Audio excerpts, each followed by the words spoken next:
This is King Kong, and now we're at the house on Rudolph. We had just moved to the northwest side. I didn't know anybody. The first time I ever tried it with this new camera, and I found out that I have to do a lot less movement, meaning I have to do a lot more increments because everything goes by so fast because it's single frame instead of like 3 or 4 frames the way I used to do it. I also had to develop this very ambitious King Kong project, my own claymation version of King Kong.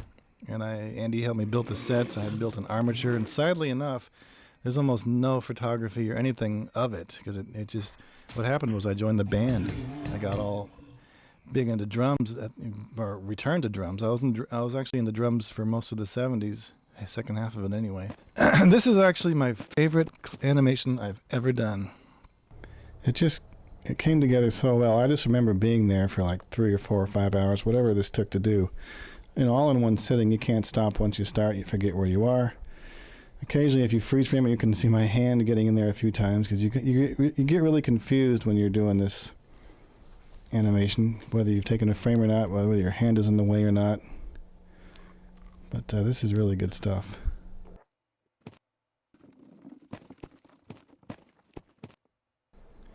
Everyone in the family used to love this bed making thing. It's pretty cool. It came out better than I ever thought it would too. I thought it was going to be the stupidest thing I'd ever done. And I took it home, took the filmed over to Thrifty at Ina and Thornydale, which is about all that was there, Thrifty and Lucky in the 7-Eleven. This is probably my second favorite piece. This is just sort of made up as I went along, having fun with a ball of clay. Spent the afternoon doing this. It takes a long, long time. You talk about patience. You got to have serious patience to do this kind of stuff. And I really want to preserve it on DVD like I'm doing. And it's just too bad it's so incredibly scratched to hell and back. It's fun. It was just a lot of fun making this up as I went, being creative. You can see the clay on the table starting to come together. This is a gargoyle. I got this idea from one of the Harryhausen Sinbad movies. And let me tell you, having those wings going at the same time as other actions like arms and head and mouth and tail, that is tough work. The end of Finding Nemo does this 20 years later. The bigger creature, a smaller one eats the bigger one.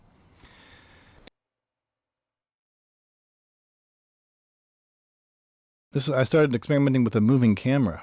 That's another tricky thing to do with panning and stuff like in tilting here, because you have to tilt it one frame at a time at the same time as you're animating a creature. You have to remember, after you've moved the creature, did I remember to pan a tiny bit? And this is just an influence from, the 7th voyage of Sinbad, I think. It's a big dragon tied up to a chain. That's right, it was trying to do that whole thing like he did. And moving the camera, too. And this is the set Andy had built for King Kong. And that was a test creature I did with an actual armature with wire and wood and stuff. Just regular wire. And after you'd bend it too much, the wire would break, so it wasn't any good. Some of these are just plain old experiments, and it was kind of interesting to do these. It had been 5 or 6 years since I'd done any of these films or any animation. And did some things here with string. This ball on a string that flies through the air is kind of cool. Splat.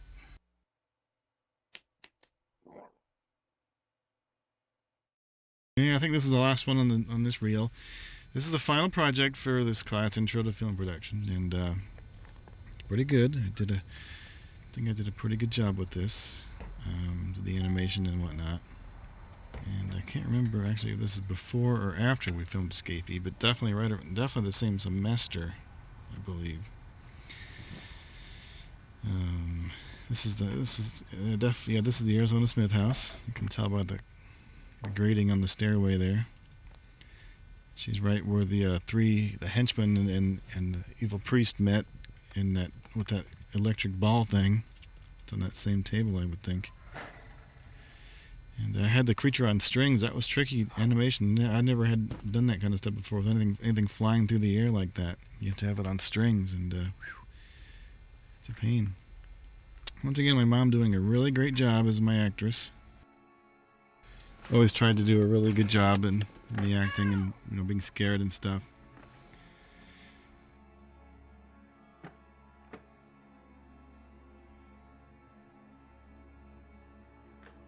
And that was some cool animation. I actually had to animate her and her hands doing that whole thing along with the creature. That's another first I have never done before.